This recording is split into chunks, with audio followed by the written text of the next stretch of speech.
بسم الله الرحمن الرحيم وبالسند المتصل منا إلى الإمام الهمام الحافظ الحجة أمير المؤمنين في الحديث أبي عبد الله محمد بن إسماعيل الجعفي ابن إبراهيم الجعفي البخاري رحمه الله تعالى قال حدثنا الحسن بن الصباح قال حدثنا محمد بن سابق قال حدثنا مالك بن مغول قال سمعت الوليد بن العيزار ذكر عن أبي عمرو بن الشيباني قال عبد الله بن مسعود رضي الله تعالى عنهما سألت رسول الله صلى الله عليه وسلم قلت يا رسول الله أي العمل أفضل؟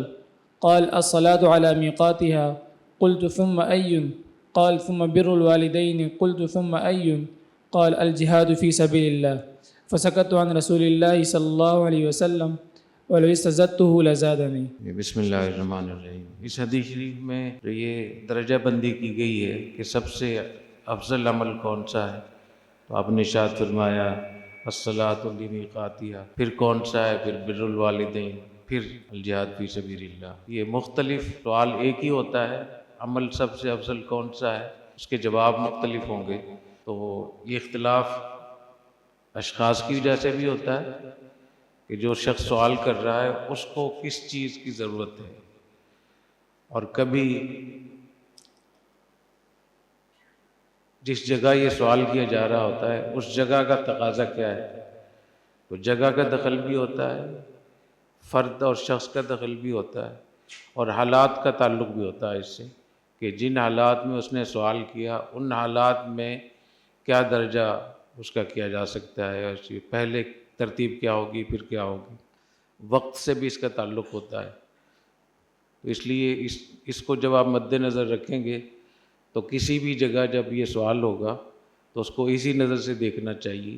اس حدیث شریف میں جیسے پوچھا تو نارمل حالات میں، معمول کے حالات میں، جب کوئی ایمرجنسی نہ ہو، مخصوص حالات نہ ہو، تو نماز سب سے مقدم ہے. والدین کی خدمت اچھی بات ہے بہت، لیکن اگر دونوں میں کوئی تعارض نہیں ہے، وہ کسی ایمرجنسی میں مبتلا نہیں ہے، تو پھر نماز کے وقت کو، نماز کو مقدم کرے، پھر والدین کو. اور جب جہاد فرض نہیں ہے، مستحب ہے، تو بر الوالدین مقدم ہے جہاد سے. جیسے آگے ایک حدیث آ جائے گی کہ ایک صحابی نے پوچھا کہ میں جہاد کے لیے جاؤں، تو آپ نے ارشاد فرمایا کہ کیا تمہارے والدین ہیں؟ تو انہوں نے کہا کہ جی میرے والدین ہیں. تو آپ نے فرمایا ففیما فجاہد، والدین ہی کی خدمت کرو. تو کہیں عمل کے بارے میں سوال ہوگا، کہیں شخص کے بارے میں، ای المسلمین خیر، ای الاعمال خیر، ای العمل خیر. تو اس کا تعلق حالات کے ساتھ ہوتا ہے، اشخاص کے ساتھ ہوتا ہے، اور اوقات کے ساتھ ہوتا ہے، اور جگہ کے ساتھ بھی ہوتا ہے، کس جگہ سوال ہو رہا ہے. کل میں نے ایک بات کہی تھی، میں اس کو پھر دوبارہ آج دہراتا ہوں اس نیت سے کہ اس کو یاد کر لیں کہ امت مسلمہ میں تین ایسے نظریات ہیں جنہوں نے اسلام کو، مسلمانوں کی ریاستوں کو بہت نقصان پہنچایا ہے. پہلی چیز کہ جہاں نبی کریم صلی اللہ علیہ وسلم کی نبوت کے ہم نے دو حصے کر دیے، دعوت کو الگ کر دیا اور سلطنت کو الگ کر دیا. تو جو دعوت تھی اس کے پاس طاقت نہیں رہی، اور جس کے پاس طاقت تھی اس کے پاس دعوت اور فکر آخرت اور اخلاقیات نہیں. اس کی وجہ سے بہت نقصان ہوا. اور جب تک یہ دونوں چیزیں، دعوت اور سلطنت اکٹھی رہی، تب تک اس امت میں خیر رہی، اور اسی زمانے کو خیر القرون کہا جاتا ہے. دوسرا نقصان وہاں سے ہوا جہاں دین اور دنیا کی تفریق کی گئی. یہ دین ہے اور یہ دنیا ہے. حالانکہ کل میں نے علامہ شامی رحمہ اللہ تعالیٰ کا جو جزیہ بتایا تھا اس کو یاد کر لیں. انہوں نے امامت کبریٰ یا سلطنت کی جو تعریف کی ہے، وہ انہوں نے فرمایا ریاست عامۃ فی الدین والدنیا خلافۃ عن النبی صلی اللہ علیہ وسلم. ریاست عامہ فی الدین والدنیا، یعنی دین و دنیا دونوں کو شامل ہے، خلافۃ عن النبی صلی اللہ علیہ وسلم. تو جہاں ہم نے دین کو الگ کر دیا، دنیا کو الگ کر دیا، تو اس کی وجہ سے بہت نقصان ہوا. اور یہ جو ہم سیکولرزم کہتے ہیں، فلاں آدمی سیکولر ہے، فلاں آدمی، تو وہ یہی کہتے ہیں نا کہ ہماری دنیا کا آپ کے دین سے کوئی تعلق نہیں. اور دوسری سیکولر کی وہ قسم جو کہتے ہیں کہ ہمارے دین کا آپ کی دنیا سے ہے، دونوں سیکولر. تو جب بھی آپ اس کو کاٹیں گے تو کاٹنے میں تو برابر ہیں. تو میرے خیال میں یہ دونوں ذمہ دار ہیں اس کی. تو دین و دنیا کی تفریق.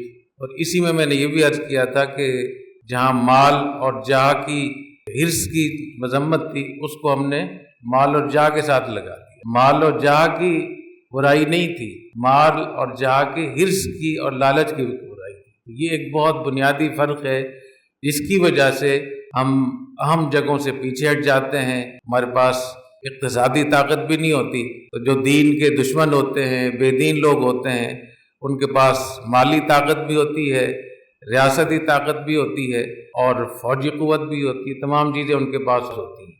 اسی میں تیسری چیز ایک اور بھی ہے، وہ کہ جہاں ہم نے تعلیم کو بھی دو حصوں میں کر دیا، تعلیم کو تقسیم کر دیا کہ یہ دین کی تعلیم ہے اور یہ دنیا کی تعلیم، اور اس کے نتیجے میں پھر مسلمان بھی تقسیم ہو گئے، یہ مسٹر ہے، یہ ملا ہے، یہ دیندار لوگ ہیں، یہ دنیا دار لوگ ہیں۔ یہ تین تقسیمات ایسی ہیں کہ انہوں نے اسلام کو، مسلمانوں کو بہت نقصان پہنچایا ہے۔ ہمیں کوشش کرنی چاہیے کہ ان تینوں تقسیمات کو ختم کر کے ان کو ایک کریں، دعوت اور سلطنت کو ایک دوسرے کے قریب کریں، دین و دنیا کے معاملات کو ایک دوسرے کے قریب کریں، اور دینی تعلیم اور دنیا تعلیم کو اکٹھا کریں۔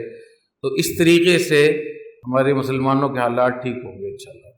ریاست کے حوالے سے بات چل رہی تھی، کچھ حوالے تو کل میں نے بتا دیے تھے کہ ہمارے دین میں ریاست کی کیا اہمیت ہے، کچھ حوالے اور بتا دوں۔ وہ لوگ جنہوں نے ریاست کے اوپر بہت کام کیا ہے، ریاست کے احکام پہ، ریاست کے مسائل پہ، ریاست اسلامیہ کے فلسفے پہ، اس میں علامہ طرطوشی رحمہ اللہ تعالیٰ بہت نمایاں ہیں۔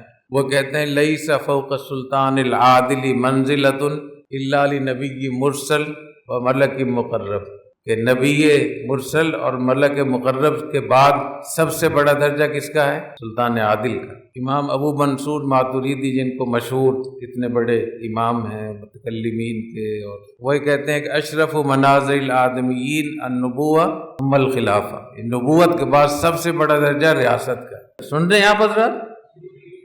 یہ جو یہاں کوشش کی جا رہی ہے کہ اپنے طلباء کو ہم تیار کر کے اور ان کو سیسس کرا کے مختلف جگہوں میں بھیجیں، عدالت میں، دوسری جگہوں میں، یہ بھی حضور اکرم صلی اللہ علیہ وسلم کی جانشینی ہے، یہ بھی نبوت کا کام ہے۔ سمجھ رہے ہیں نا؟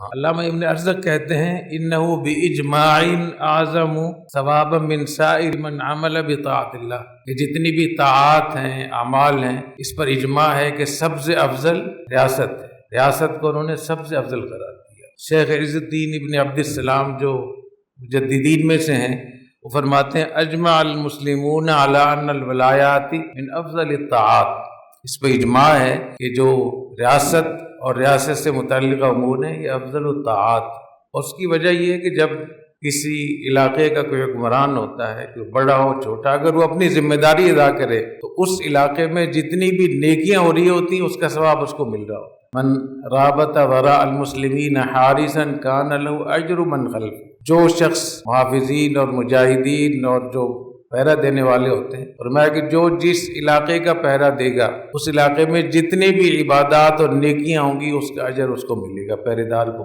جو لوگ سرحدوں پہ پہرا دے رہے ہیں، ملک کی حفاظت کر رہے ہیں، اس ملک میں جو بھی نیکیاں ہو رہی ہیں ان کو اجر مل رہا ہے، تو کتنی بڑی بات ہے۔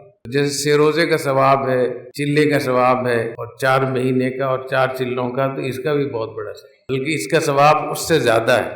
علامہ ماوردی کو پڑھا کریں، علامہ ماوردی نے اس موضوع پہ بہت کتابیں لکھی ہیں اور بہت زبردست کتابیں لکھی۔ الاحکام السلطانیہ تو آپ پڑھیں تو آپ حیران ہو جائیں۔ علامہ ماوردی نے لکھا ہے اگر امیر جہاد آرمی چیف بنانے کے لیے 2 افراد ہوں خلیفہ کے سامنے، ایک ایسا ہے جو بہت نیک ہے لیکن امور حرب میں بہت زیادہ ماہر نہیں ہے، اور دوسرا فاسق ہے لیکن جنگی امور میں، جہاد کے امور میں، امور حرب میں بہت ماہر ہے، وہ فرمایا کہ خلیفہ کے لیے جائز نہیں ہے کہ وہ نیک آدمی کو امیر حرب مقرر کرے، امیر جہاد مقرر کرے، اس لیے کہ جو نیک ہے اس کی نیکی کا فائدہ اس کی ذات کو ہے، اور جو اس کا امور حرب میں جو اس کی مہارت نہیں ہے، اس کا نقصان کس کو ہوگا؟ امت کو ہوگا۔ تو شخصی نقصان کو شخصی فائدے کو اجتماعی نقصان پر ترجیح نہیں دی جا سکتی. یہ علامہ ماوردی نے لکھا اور اس میں انہوں نے بہت ہی کہ ریاست کیسے قائم ہوتی ہے، اہل حل و عقد کس کو کہتے ہیں اور بیعت کس کو کہتے ہیں، بیعت کی کتنی قسمیں ہیں، بہت زبردست انہوں نے. علامہ ماوردی کہتے ہیں الامامۃ موضوعۃ، الامامہ سے مراد سلطنت، ریاست، لخلافت النبوہ، نبوت کی خلافت کے لیے. ہماری کتابیں ہیں جو ہمارے ہاں بڑے بڑے اکابر ہیں. فی حراست الدین و سیاست الدنیا، دین کی حفاظت کے لیے اور دنیا کے امور کو چلانے کے لیے. واجب بالاجماع، فرمایا کہ اس پر اجماع ہے کہ یہ واجب. بدر بن جماعہ یہ فرماتے ہیں لیس فوق رتبۃ السلطان العادل رتبۃ الا لنبی مرسل و ملک مقرب. شیخ ابو طالب مکی انہ یوضع فی میزانہ جمیع اعمال رعیتی، جس علاقے کا وہ حکمران ہے، ذمہ دار ہے، مسئول ہے، اس میں جتنے بھی نیک اعمال ہوں گے تو ان کے میزان حسنات میں اس کو لکھا جائے گا. کتنی بڑی بات ہے. یہ ایک اور حوالہ ہے اجماع المسلمون علی ان الولایات من افضل الطاعات. اس بارے میں اگر کسی کے ذہن میں کوئی سوال ہو تو پھر پہلے سوالات کر لیں پھر آگے چلیں گے. سر جی یہ جتنی تعریفات پڑھی ہے ہم نے یا جتنی عبارتیں پڑھی ہیں اس میں سلطان عادل کی وہ لگائی گئی ہے، اور امامت کی جتنی باتیں پڑھی ہے تو اس میں فی حراست الدین و دنیا. تو یہ جتنے بھی آج کل مطلب اس کی مخالفت کرتے یا اس کے خروج کی باتیں کرتے ہیں تو وہ سب یہ کہتے ہیں کہ یہ سلطان عادل نہیں ہے یا جو ہے نا یہ فی حراست الدین نہیں ہے. تو وہ کہتے ہیں کہ یہ چیزیں ان پر صادق نہیں آتی. تو اس کے حوالے سے ہم ان کو کس طرح وہ ٹھیک، بہت اچھا سوال ہے. یہ کہہ رہے ہیں کہ اس میں سلطان عادل کی بات ہے، سلطان جائر کی بات تو نہیں. تو سلطان جائر کی بات بھی آ جائے گی، بابو ائمۃ الجور جب آ جائے گا نا، اور عقائد میں جہاں عقائد کے حوالے آ جائیں گے کہ اگر سلطان عدل نہ کرے، عدل کی بجائے ظلم کرے تو اس کا کیا حکم ہے. تو سمع و طاعہ میں کوئی فرق نہیں. سمع و طاعہ میں نجائز چیزوں میں جیسے امام عادل کی، سلطان عادل کی اطاعت واجب ہے، حدیث، قرآن اور فقہ کی روشنی میں سلطان جائر کی بھی جائز چیزوں میں اس کی اطاعت واجب ہے. یہ صراحتاً حدیث شریف میں آ جائے، یعنی کوئی ایسا نہیں ہے کہ میں کوئی اس سے استنباط کر رہا ہوں، یہ صراحتاً یہ چیز آ جائے گی.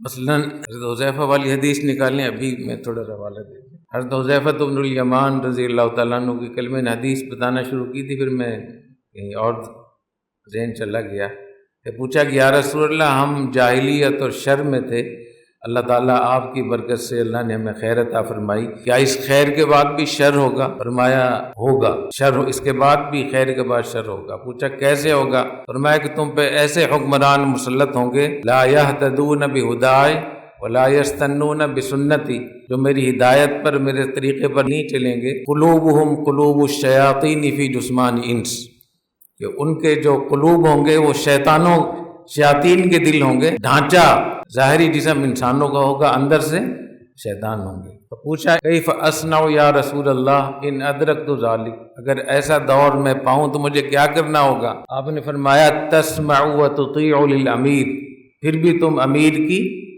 اطاعت کرو. وَإِنْ ضَرَبَ ظَهْرَكَ وَأَخَذَ مَالَكَ، اگرچہ ظلماً تمہارے مال کو چھینے، تمہاری پشت پہ کوڑے برسائے، پھر بھی جائز چیزوں میں اطاعت، پھر بھی ریاست کا جو اجتماعی نظم ہے اس کو خراب کرنے کی اجازت نہیں. اور بھی بہت ساری روایات ہیں بہت ساری. اور یہ جو سمع و طاعہ کے حوالے سے جو حدیث بہت مشہور ہے، علیکم بالسمع والطاعہ وَإِنْ أُمِّرَ عَلَيْكُمْ عَبْدٌ حَبَشِي مُجَدَّعٌ أَنْفُ وَفِي رِوَایَةٍ كَأَنَّ رَأْسَهُ زَبِيبٌ. یہ جو ڈسپلن ہے، سمع و طاعہ ہے، اگر یہ ہمارے مدرسوں میں آ جائے تو مدرسے بہت آگے چلے جائیں. اگر ہمارا کاروبار میں یہ ڈسپلن آ جائے تو ہمارے کاروبار آج کے ملٹی نیشنل کمپنیوں کے برابر ہو جائیں. مسلمانوں کے جو کمپنیاں ہیں اس میں بھی ایسی خلفشار ہے، جیسے ہم لوگ مدرسے چلا رہے ہیں یہ اپنی فیکٹریاں بھی ویسے ہی چلا رہے ہیں، کوئی نظم و ضبط اس میں نہیں ہے. اور جس نے بھی نظم و ضبط کی پابندی کی ہے وہ بہت آگے چلا ہے. اگر ریاست کے اندر سمع و طاعہ آ جائے، تحریکوں کے اندر، تنظیموں کے اندر، پارٹیوں کے اندر، تو ہر پارٹی، ہر تنظیم، ہر ریاست بہت آگے جا سکتی. وہ آپس کے اس اختلاف سے، کھینچا تانی سے، وہ طاقت سے وہ جمع ہی نہیں ہوتی، جو جمع ہوتی وہ ختم ہو جاتی. میں جامعۃ الرشید میں یہاں کا جو نظم چل رہا ہے اس میں بہت زیادہ صبر کرتا ہوں، کوشش کرتا ہوں حتی الامکان کوئی خلفشار نہ ہو. اس کے لیے بہت زیادہ قربانی بھی دینی پڑتی ہے. اس کے لیے غلطی کوئی استاد کر رہا ہوتا ہے اور وہ میرے شاگرد کا بھی شاگرد ہوتا ہے، عمر میں بہت چھوٹا ہوتا ہے، پھر بھی میں اس سے معافی مانگ لیتا ہوں، کوئی اس میں حرج نہیں۔ اگر میرے معافی مانگنے سے ادارہ بچتا ہے تو اس میں یہ سودا سستا ہے۔ تو سم و طاعہ اور اجتماعی نظم اور ڈسپلن، اس کو آپ پابندی سے پکڑیں۔ یہ مسلمانوں کے حضرت تھانوی رحمۃ اللہ علیہ نے فرمایا کہ مسلمانوں کی ریاستیں اس لیے ختم ہوئی ہیں کہ ان کے ہاں انتظام نہیں تھا، سم و طاعہ نہیں تھا، ڈٹ نہیں تھی حکومتوں۔ تو یہ جو ارشاد فرمایا کہ علیکم بالسمع والطاعہ، یہ بات میں نے یہ بتایا کہ سم و طاعہ کا تعلق ریاست کے ساتھ، یہ ایک اصطلاح ہے، جیسے جہاد فی سبیل اللہ اصطلاح ہے، ایسے ہی سم و طاعہ بھی اصطلاح ہے۔ جب کہیں آئے گا تو اس کا مقصد یہی ہوگا۔ وَإِنْ أُمِّرَ عَلَيْكُمْ عَبْدٌ حَبْشِيٌّ، اگرچہ تم پر کسی غلام کو امیر بنا دیا جائے، حالانکہ امامت کے لیے آزاد ہونا شرط ہے، آزاد ہونا شرط، اور بنیادی طور پہ اصولی طور پہ قریشی ہونا بھی شرط ہے۔ الائمۃ من قریش متفق علیہ، اور اگر قریشی نہ ہو، قریشی نہیں مل رہا امیر المومنین بنانے کے لیے، خلیفہ بنانے کے لیے، حکمران بنانے کے لیے، تو پھر دوسرے کو بنایا جا سکتا ہے، لیکن اس کو خلیفہ نہیں کہیں گے۔ اس کو، یہ لکھا ہوا ہے کتابوں میں کہ اس کو خلیفہ نہیں کہیں گے۔ ایک قول یہ، اتنی اہمیت ہے قریش کی، تو آزاد ہو اور قریشی ہو۔ حدیث میں آیا کہ اگر غلام ہو تو بھی آزاد نہیں ہے، غلام ہے، اور حبشی ہو، اگر غلام ہو لیکن گورا ہو تو اس کی بھی ایک الگ فضیلت ہے نا۔ اس کی حبشی ہے، کالے رنگ کا ہے، کالے رنگ کا ہو لیکن اس کے نقش و نگار اچھے ہوں تو وہ بھی ایک فضیلت کی بات ہے۔ تو مجدع انف، چپٹی ناک والا، ناک سب سے عام چیز انسان کے چہرے میں ناک ہوتی ہے نا، کہتے ہیں میری ناک کاٹ دی، تو ناک یہ اس کی چپٹی ہے، کاٹیں گے کیسے اس کو؟ تو اس ایسی صورت میں بھی اس کی اطاعت پھر بھی واجب ہے۔ بھائی آگے وہ فی روایت، ایک روایت میں کان رأسہ زبیبہ، اگر گویا اس کا سر کشمش کی طرح پچکا ہوا ہے۔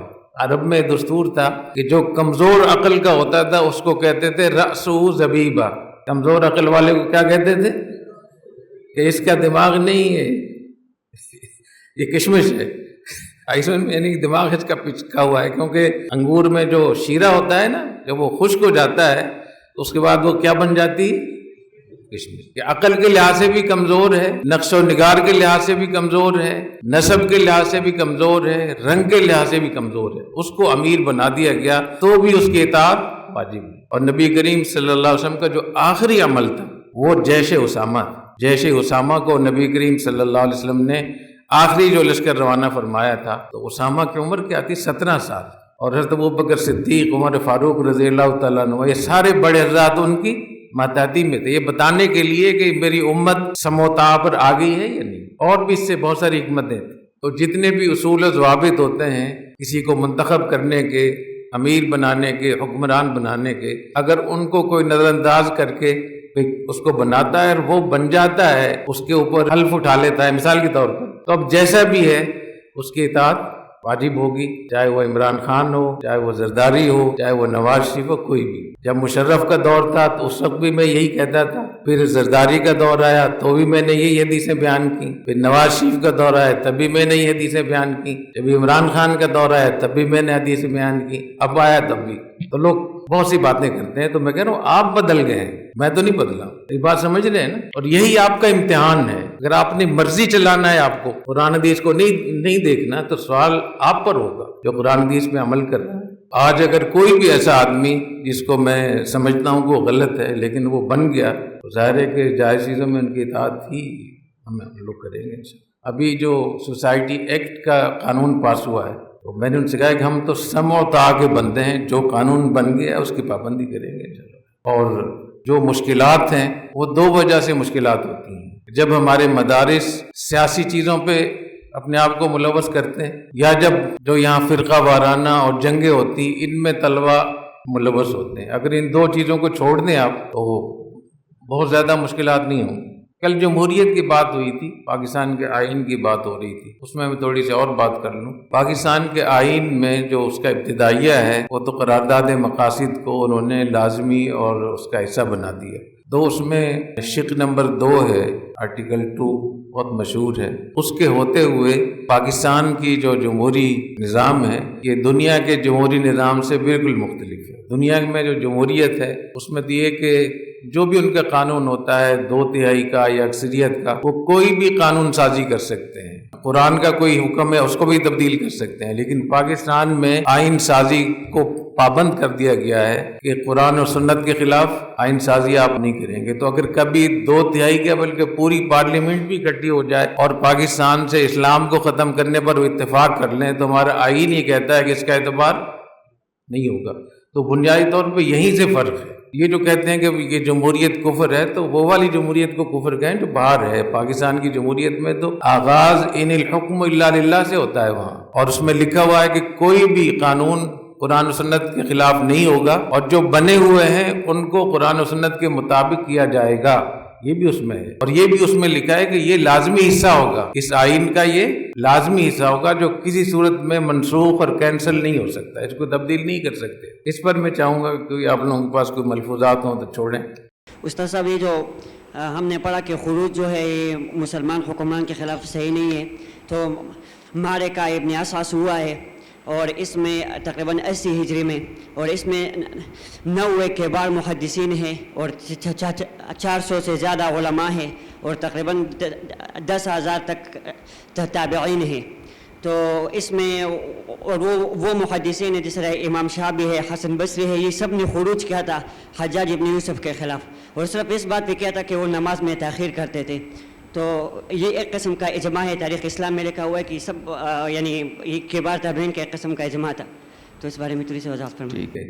حجاج بن یوسف کے خلاف جو امام شعبی نے خروج کیا تھا اس کا پورا واقعہ یہ ہے کہ عبد الرحمن ابن اشعث جو ان فاتحین میں تھے جن کا درجہ طارق بن زیاد اور محمد ابن قاسم ان کے برابر تھا، بہت بڑی ان کی فتوحات تھیں. تو وہ امیر جیش تھے عراق کے جب حجاج وہاں عراق کا والی تھا. تو اربیل ایک علاقہ ہے جو شام کے ساتھ متصل ہے، اور یہ آرمینیا اور ترکی کا جو علاقہ ہے اس میں اس کی حکومت تھی. وہ عیسائی بادشاہ تھا، اس نے شام پہ حملہ کیا اور 30,000 مسلمانوں کو شہید کیا اور بہت سارے علاقے پر بھی قابض ہوا. تو حجاج نے لشکر بھیجا اسے لڑنے کے لیے، اور وہ لشکر جو تھا وہ اس میں 1,20,000 مجاہدین تھے. تو اس زمانے میں اس سے بڑا لشکر مسلمانوں کی طرف سے اتنا بڑا لشکر کبھی نہیں جمع ہوا تھا. اور اس کو حجاج نے اتنے وسائل دیے، گھوڑے اور تلواریں اور جو بھی جنگ کے آلات تھے،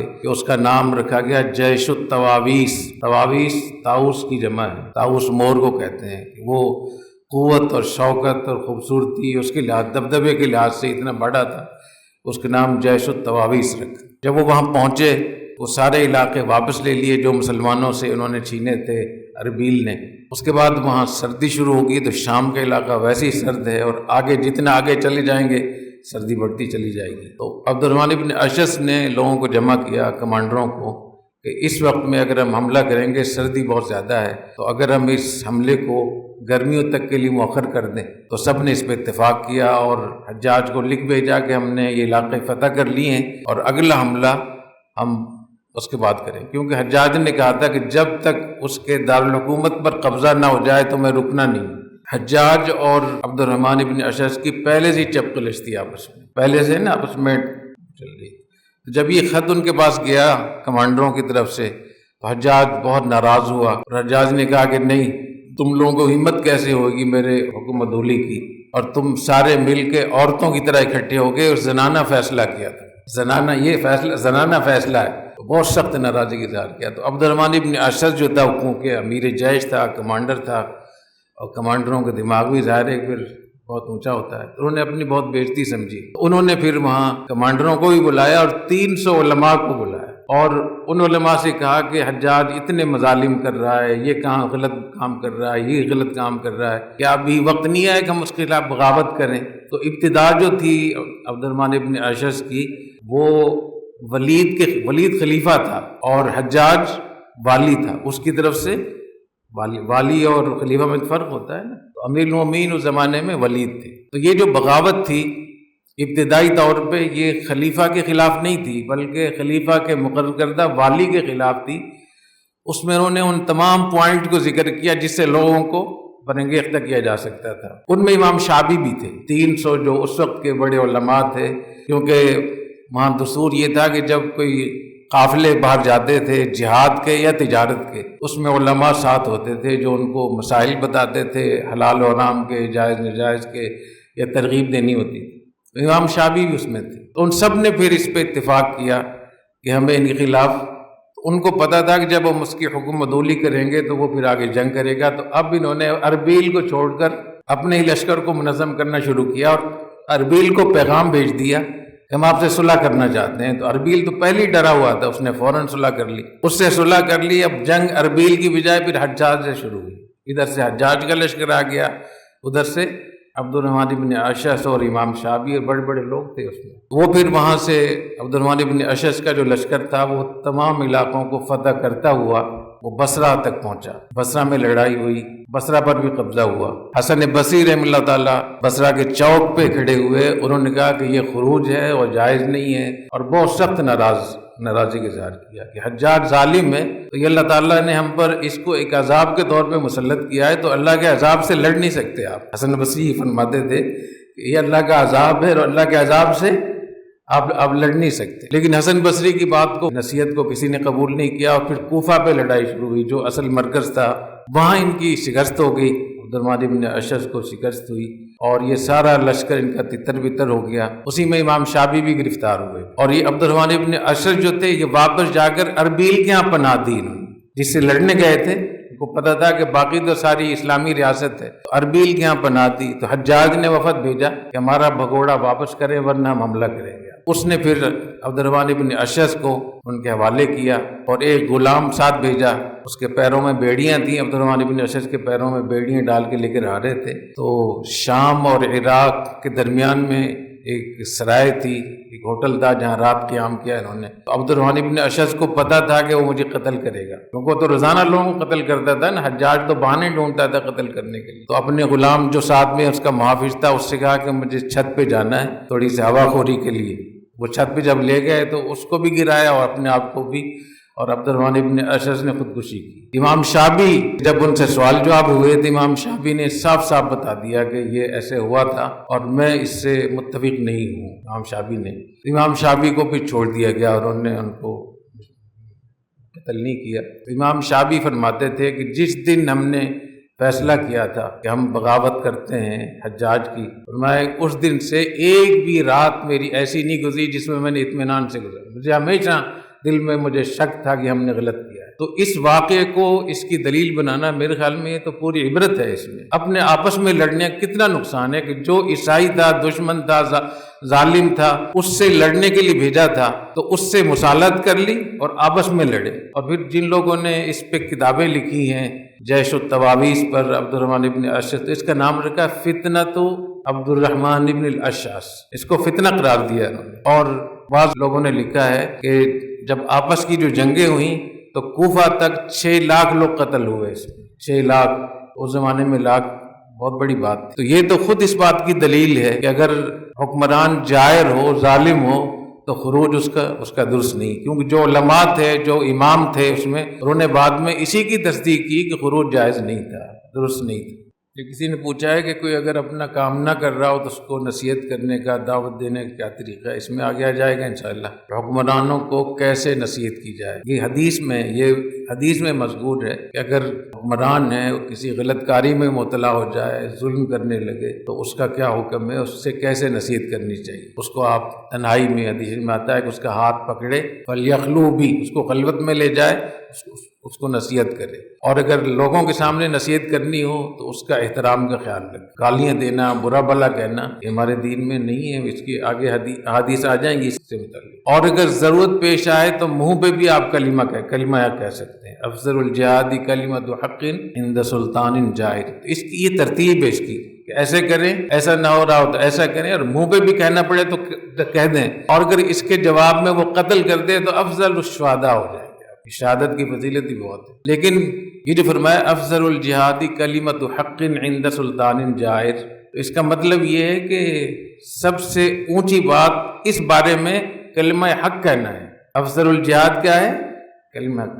ہتھیار اٹھانا نہیں، اس کی اجازت نہیں ہے، خود اس حدیث میں اس کو بتایا گیا کہ ہتھیار اٹھانے کی، کلمہ حق بولنے کی اجازت ہے۔ تو کلمہ حق ہو، اگر کلمہ حق نہیں ہے تو حضرت مفتی شفیع صاحب رحمۃ اللہ علیہ فرماتے ہیں کلمہ حق بھی ہو اور طریقہ بھی حق ہو اور موقع بھی حق ہو. ایک موقع پہ موقع اگر صحیح ہے تو اس وقت آپ بات کریں گے تو فائدہ ہوگا. یہاں سے میں کبھی جاتا ہوں نا میٹنگ سے یا سبق سے، میں بہت تھکا ہوا ہوتا ہوں کیونکہ اب قبل از وقت بڑھاپا طاری ہو گیا. تو بعض لوگ اس وقت مجھ سے سوال کر رہے ہوتے ہیں تو میں اتنا پریشان ہو رہا ہوتا ہوں کہ اس وقت میں کیا جواب دوں. کبھی ایسا ہوتا ہے کہ حمام جانا ہوتا ہے، وہ کہتا نہیں میرے مسئلہ حل کریں، تو اس مسئلے کو حل کریں اس کو حل کریں.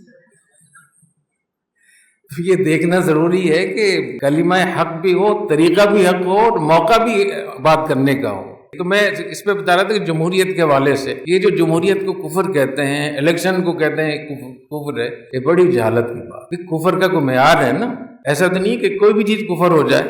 کفر ہے، فسق ہے، گمراہی ہے، اس کے درجات ہیں. تو کفر کا جو معیار ہے پہلے وہ طے کریں کہ آپ کفر کس کو سمجھتے ہیں. وہ اگر اس پہ صادق آتا ہے تو ٹھیک ہے. تو الیکشن میں حصہ لینا، کیا پاکستان بننے سے پہلے پاکستان کے حوالے سے جو ریفرنڈم ہوئے تھے، جو الیکشن ہوئے تھے، اس میں تمام ہمارے اکابر نے، جتنے بھی اکابر تھے سب نے حصہ لیا تھا نہیں لیا تھا؟ پاکستان بننے کے بعد جتنی مرتبہ بھی الیکشن ہوئے ہمارے سب اکابر نے حصہ لیا ہے. تو کبھی بھی کسی نے یہ تو کہا ہے کہ فلاں شخص غلط ہے اس کو ووٹ نہ دیں، لیکن ووٹ ڈالنے کو کسی نے کفر قرار دیا ہو ایسا نہیں. اور تحریک نظام مصطفیٰ جو چلی تھی وہ تو اسی پر ہوئی تھی نا کہ جو انتخابات ہوئے تھے اس میں دھاندلی ہوئی تھی. اور جو مجاہدین ہیں جن کی بڑا نام ہے جیسے شیخ اسامہ بن لادن، اور ان کو لوگ بہت فالو کرتے ہیں ان چیزوں میں، ان کا حوالہ بھی دیتے ہیں. تو 1988 میں جب انتخابات ہوئے تھے تو اسامہ بن لادن نے نواز شریف کی بہت مدد کی تھی انتخابات، اور شیخ یونس خالد صاحب نے 200 بائی-4 دی تھی ان کو انتخابات کے لیے، تاکہ کیونکہ بے نظیر تھی نا، بے نظیر افغانستان کے جہاد کے خلاف تھی پیپلز پارٹی، تو انہوں نے نواز شریف کو سپورٹ کیا. اس کے بعد آپ اس میں دیکھیں جو الجزائر میں وہاں جو بڑے کمانڈر تھے، افغانستان میں بھی رہے، محمد غالباً نام تھا. تو الجزائر میں جو ابھی جنگ ہو رہی وہ اسی پر ہو رہی کہ انتخابات میں وہ جیتے تھے، ان کو نہیں دی، انہوں نے حکومت نہیں دی تو انہوں نے جنگ شروع کی. تو انتخابات کو تو کسی نے کفر قرار نہیں دی. پھر الاخوان المسلمون، یہ مرسی جو صدر بنا تھا انتخابات کے نتیجے میں بنا تھا نا، وہ کیسے کافر ہو گئے؟ رجب جو اردگان ہے یہ بھی انتخابات کے نتیجے میں، خود حماس انتخابات کے نتیجے میں بنی. اس طریقے سے یمن میں شیخ عبدالعزیز زندانی تھے. تو جتنی بھی دنیا میں اسلامی تحریکیں ہیں کوئی بھی اس کو کفر نہیں کہتا. یہ نئی بدعت ابھی شروع ہوئی اور بہت خوفناک. ایسی جہالت ہے کہ کوئی پوچھتا نہیں ہے، بس کفر کہہ دیا اور چلا رہے ہیں. تو کیا پوری دنیا کے تمام مکاتب فکر کے علماء تمام ان زمانوں میں جہاں جب بھی لوگوں نے الیکشن میں حصہ لیا تو اس کو کیسے کہیں گے؟ جتنے ہمارے بڑے بڑے اکابر پاکستان بننے کے بعد یہاں گزرے ہیں، مشائخ جنہوں نے ساری عمر حدیث کی خدمت کی، فتوے کی خدمت کی، اور بہت بڑے بڑے ان کے کارنامے، اور ہم سب ان کا بڑا احترام کرتے ہیں، اور سب کے سب نے حصہ لیا. بلکہ مفتی شفیع صاحب رحمۃ اللہ علیہ تو فرماتے ہیں کہ ووٹ ڈالنا واجب ہے، نہیں ڈالیں گے تو کتنے علماء ہیں جو اس کے وجوب کے قائل ہیں. تو ایسا کوئی کفر ہو سکتا ہے جو واجب ہو گیا؟